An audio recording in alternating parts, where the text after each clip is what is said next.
Okay, brilliant. We've just started recording. Thank you again for joining. I will share my presentation with you.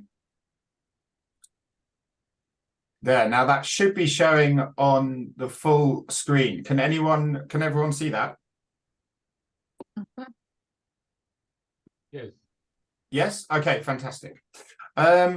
So once again, for those of you who are just joining us now, my name is Sam McManus. I'm the founder of YellowWood Adventures. And today I'm going to be taking you through my experiences in the Sultanate of Oman. So you can see a map here. It's located on the peninsula of the Arabian Sea and bordered by Saudi Arabia, the United Arab Emirates, and Yemen. So I used to live in Dubai for a couple of years. Oh, nice. Very nice. Nice to do different things for a change. Could I just remind everyone to put themselves on mute, please, just so there's no talking? Yeah. Oh, good. Well, Excellent. Well, thank you. That's going to be. Okay, I've managed to mute them. Sorry about that. So yeah, I lived in Dubai, and this was before I started YellowWood. And me and my friends, we would just conveniently drive over the border in our 4x4s. And go what's popularly known as Dune bashing. We would go into the desert, we'd camp, we'd get stuck quite a lot. And just really, I love living in the Middle East. My Arabic is terrible, but I was taking lessons at the time. We would, take beer over the border and just camp. And the Omanis would always come and join us, often looking for a shared beer. And, we took this very seriously, as you can see here. It was just a fun place to go and swim in the ocean, to go and jump into the wadis. But when I would travel there regularly for a period of a couple of years. But then when I founded YellowWood Adventures, started it in Ethiopia, and we broadened out into Kyrgyzstan, then Iran, then Mongolia. And in 2019, just before the pandemic, I'd spent a couple of months in Lebanon, and I went to Oman, and I thought, you know what, I'm just going to take a tent and actually figure out this country and just really spend some time there. And from that, the YellowWood Adventures itinerary was here. I just want to give you an overview of this, because this is sort of the area I'll be taking you around. So starting in Muscat, let's travel down the coast to the wadis. So Muscat is the capital city of Oman. Obviously, it's a beautiful city. Oman itself, it's in that tip of the peninsula of the Arabian Gulf. It's such a sleepy country. There's a lot of turbulence in the Middle East at the moment and historically, but Oman is typically very removed from that. It borders Yemen, where there's been a proxy war between Saudi Arabia and Iran going on for a while. There is obviously the current unrest with Israel, which has dragged in Lebanon and many surrounding countries. Oman always seems to just miss all of this and remains just a beautiful, tranquil, safe, sleepy place. There's not many countries in the Middle East I would go to by myself with a tent and a sleeping bag and just plan to camp rough, for a month. But Oman is one of those places. So in Muscat, you get, that feel of the coast. The souks are fantastic. There's a lot of heritage. It's obviously a very proud Muslim country. Some of the elder women especially wear burqas, but they have very colorful national dress. Some of the younger women, don't want to cover up and don't feel they have to. There's a mix of cultures as well. There's a lot of sort of black Omanis. There's a lot of influence from India and Pakistan, and that's influences the food as well. Coffee, is a legendary sign of hospitality in the Middle East. Here you can see some coffee being prepared in outdoors here. The Omanis have, compared to the Arabian Bedouin, they have a very specific style of dress. which the Kumar hat represents. You can see here it's circular, often more highly decorated and patterned than the images here with flashing mirrors. And it's a representation of the Sultanate, and that actually they are their own kingdom. And Omanis dress regularly in this traditional dress. And so, you know, if you see this Kumar hat, you can immediately point out any Omani in anywhere in the world. Frankincense, this also, you know, very famously, Oman is one of the sources of frankincense, which has been used, as we know from the Bible, throughout history as, you know, an ancient perfume. It's stripped from the bark of one of the local trees. The name of the tree escapes me at this time. Another way you can always identify an Omani is by their khanjar. So it's pretty much very ceremonial in nature. Omanis will wear them, but often, you know, for rarely walking down the street, it would be for some sort of event or in a wedding or something like that. You can see, yeah, they're very, very popular. One of our clients here, not doing a very impressive example of dressing up as an Omani there, but having a bit of fun. And obviously the khanjar is, you know, the national symbol and is featured on the national flag of Oman, as you can see here. Henna is another, you know, very popular across the Middle East. I'm just thinking, perhaps we won't write the name. Sorry, just putting someone on mute there. And, you know, very nice experience. Again, here's some more of our clients in Oman, just experiencing that henna experience. So unless anyone has specific questions, you know, Muscat is a beautiful city, beautiful example of Islamic architecture. But for me with Oman, you know, cities are great for a day or two. I want to get out and I want to explore the rest of the country. Just one final note, this was actually a snipping I took on my phone when I was there of the front page of the Times of Oman. Very strong connection between the UK and Oman. You know, the British have been essentially running guns into the Middle East and for many years, and Oman was the port that they did that from. We have military ties as well. Many of you will know the famous explorer Sir Ranulph Fiennes. And in the 60s, he actually spent 2 years in Oman as part of the British forces allied to the Sultanate when there was a communist uprising in the Durfo Mountains. And you can read about that in this book. It's actually a pretty good read. So enough of Muscat and a little bit of history. As we move down the coast to the wadis, wadi is Arabic for valley, and you know, Oman has got everything. It's got mountains, it's got beaches, but it's got, you know, inland it can be very dry, other than where you get the date plantations. But the wadis are they're just something else that I've never really seen anywhere else in the world. They are absolutely spectacular natural swimming pools. They're so fun to just walk around and go bathing in. Very relaxed pace of life, very safe.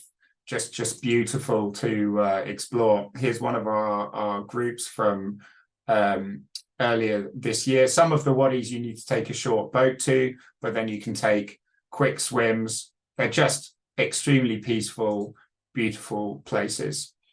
So we stop off at a couple of wadis on the way down the coast to Sur, which is a beautiful coastal town, very famous for dhow boat construction. So you can see here they're made in the traditional Arabic Omani wooden style.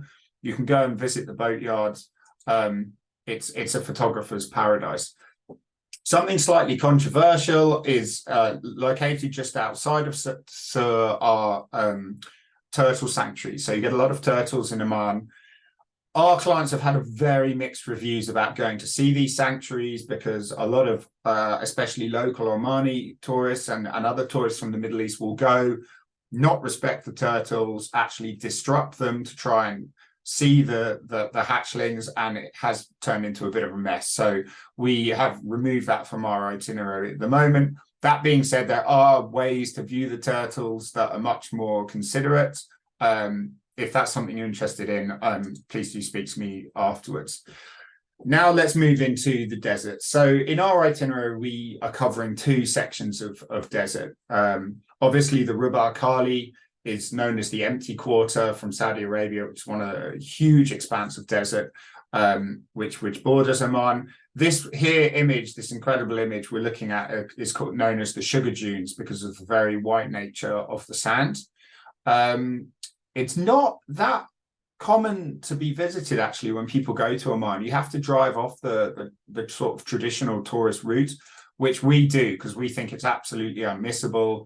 We wild camp here for a night, and it's just a very special place before moving on for a second night of wild camping in the Wahiba sands, and these are characterized by their very orange color, as you can see here. I mean, just absolutely stunning place to be. Very, very much undisturbed. As I said, living in Dubai, I've traveled in Saudi, Iran, Qatar. I've been to many places in the Middle East. The desert in and around Dubai is filled with tires and trash and a lot of junk and telegraph poles.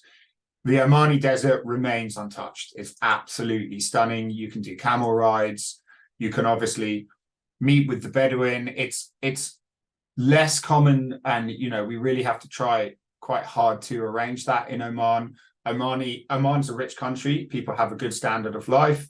The sort of traditional Bedouin that you would read about from sort of the coming towards the end of the 20th century, they will not live that life today, to be honest. Many people, they will have a house and a car.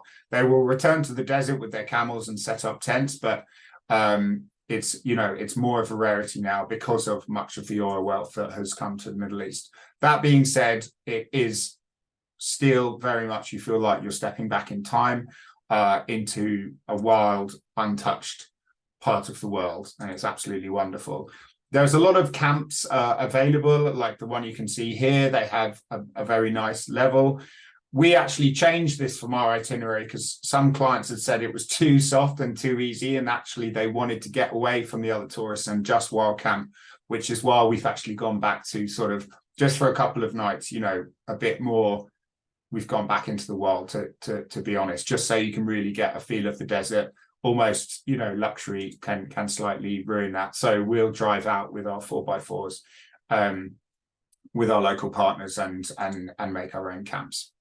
So you can see here, just to follow that map, we've been down to Sur, we've been down to the desert, and now we're going to come back. We're going to head back up north, back into civilization, and we're going to come across Birkat al-Muz and Nizwa, and we'll start to see some of the more rural settlements. So Birkat al-Muz is deserted actually, but you can see, what a traditional Omani village would have looked like. Obviously, people, as you can see on the left of this photo, live in more modern habitation. It's a really stunning spot.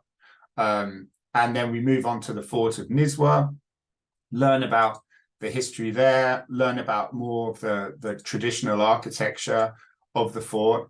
It's just a really stunning spot. Misfat Al Brahim, we spend a night here. This is probably one of my favorite places in Oman. It's at the foot of Jebel Shams, which means the mountains of the sun. It's a traditional ancient date plantation. These have been very carefully cultivated over centuries by the falaj, which are the waterways that have been painstakingly built into the mountainside to keep it irrigated. As a result, it's lush and green. There's loads of birds and animals there. It's such a beautiful place to just lose yourself in and go and walk, listening to the tinkling sound of the water beneath the date palms. It's such a beautiful, relaxing place. There's lots of places to stay and drink coffee and have delicious Omani food. We can look at some of the local pottery and handicrafts being made. And we stay at this old house here, which has been converted. It looks run down on the outside. It's actually very nice on the inside. And it's just a very tranquil, relaxing, sleepy place. It's somewhere I always never want to leave. You know, you could really spend a lot of time there. But moving swiftly on, we come from the valley up into the mountains of the sun, Jebel Shams.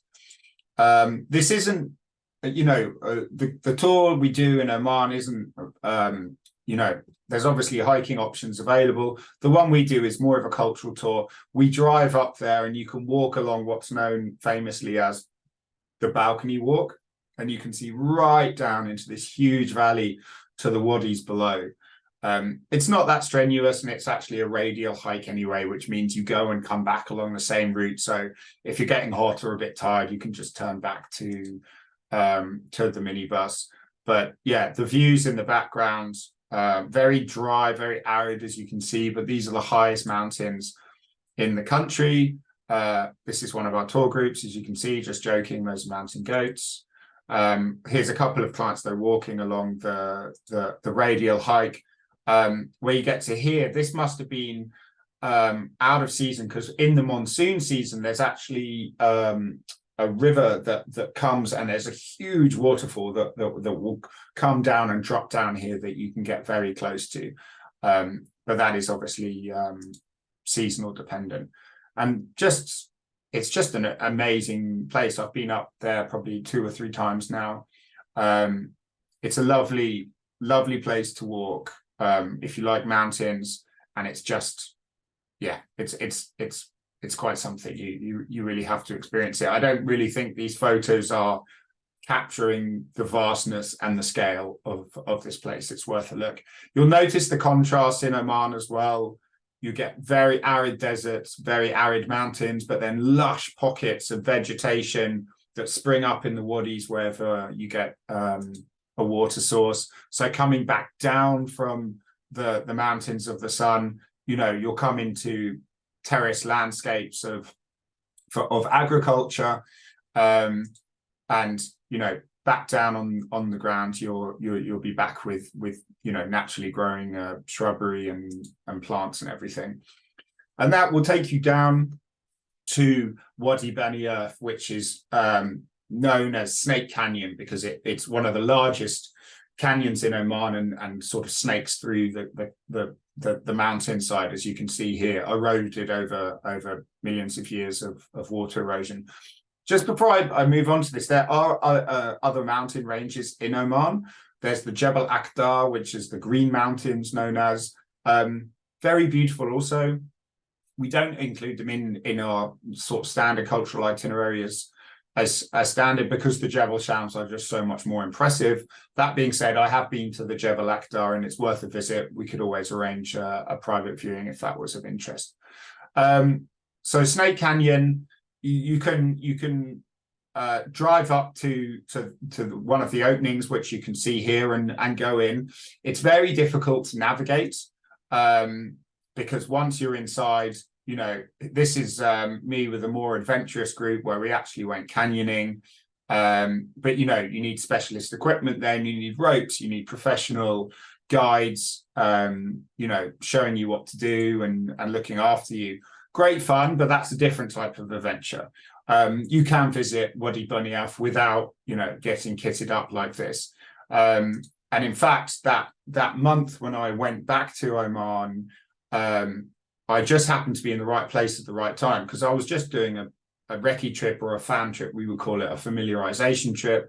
I was camping by myself, and I was camping outside Snake Canyon, and I was just, you know, I'm quite confident in the mountain, so I was just walking inside, and I came across a group with some Omani guys who were not professional guides, but had agreed to take this group of tourists canyoning.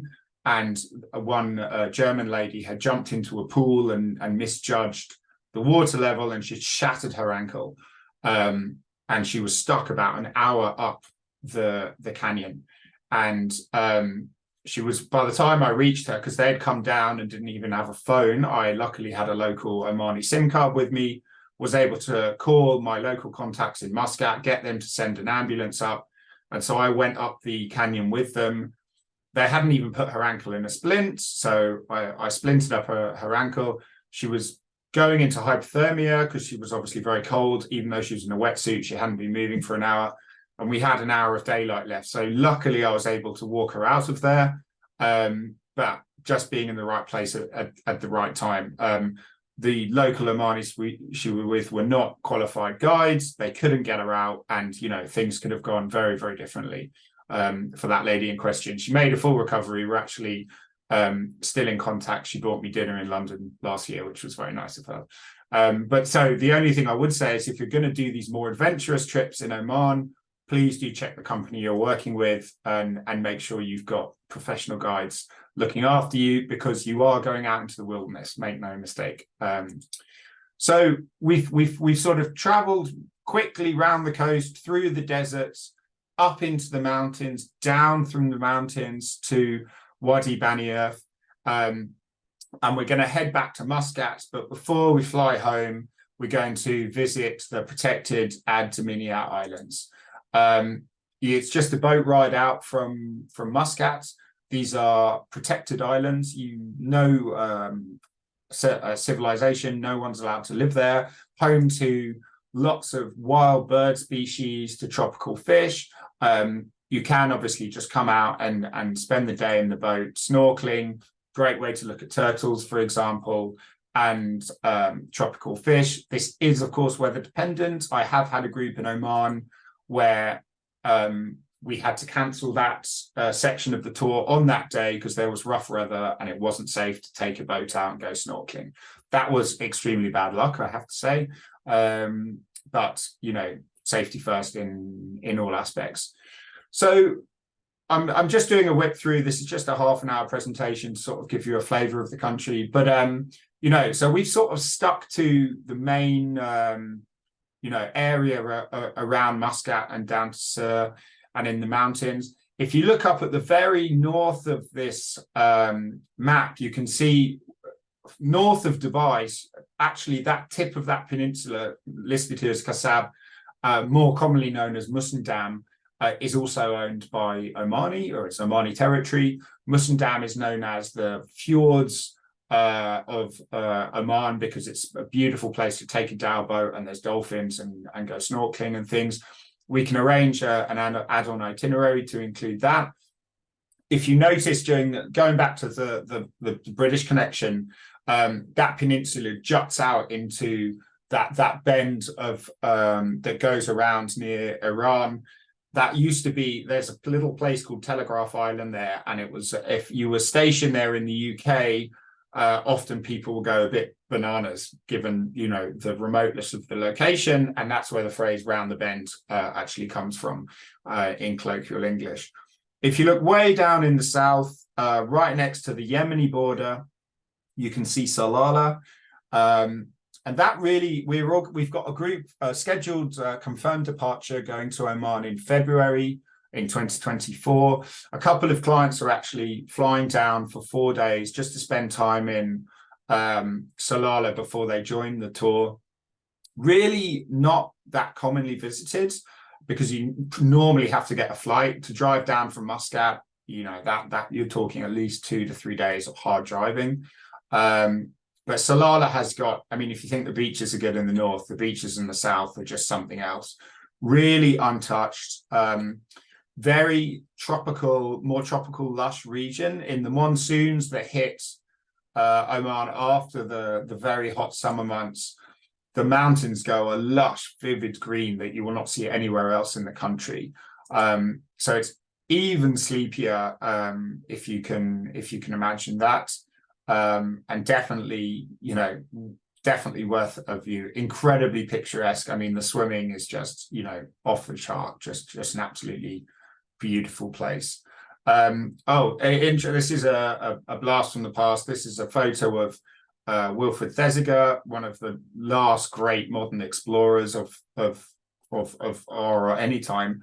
After the Second World War, he was based in the Sudan for the war. He then moved to Salalah in southern Oman, supposedly on sort of looking for the source of locust outbreaks. And it was actually from Salalah where he started to get interested in moving up to explore the Ras Al Khaimah, the empty quarter, and made friends with the Bedouin and started to learn Arabic. And then from there, he actually did his incredibly famous traverses of the empty quarter of Saudi Arabia, captured in his book Arabian Sands, which I would recommend to anyone.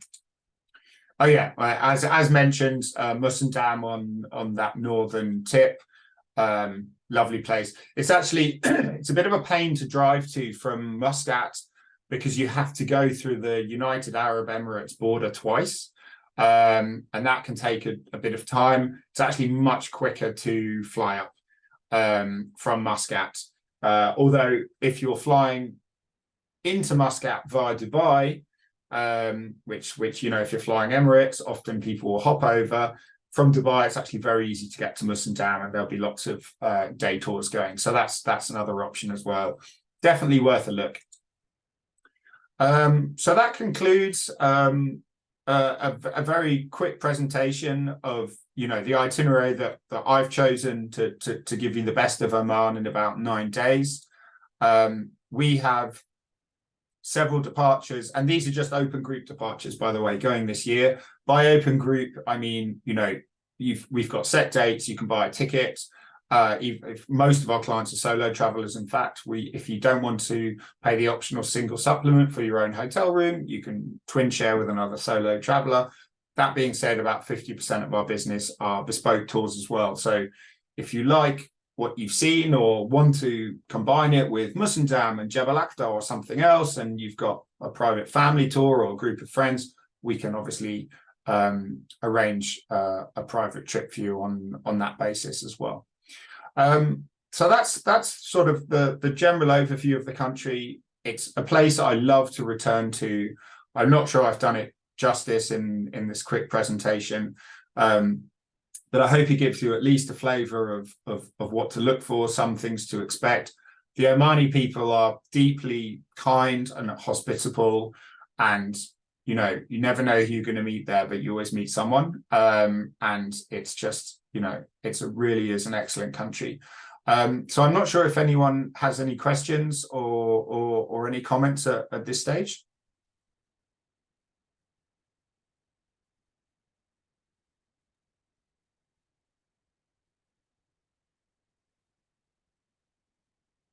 Nope. Well, not a problem at all. You know where we are. You can comment. Oh, I've just had one comment come through on the chat. Oh, well, thank you very much. It wasn't a question, it's just a very pleasant comment. Well, thank you for taking the time to join this. Any you know, follow-up questions or comments or inquiries about our tours to Oman, you know, February is a confirmed departure already. You can join us then. Would be delighted to take you to this wonderful country. This webinar will be recorded and we'll be sending out the link in due course. So thank you all once again.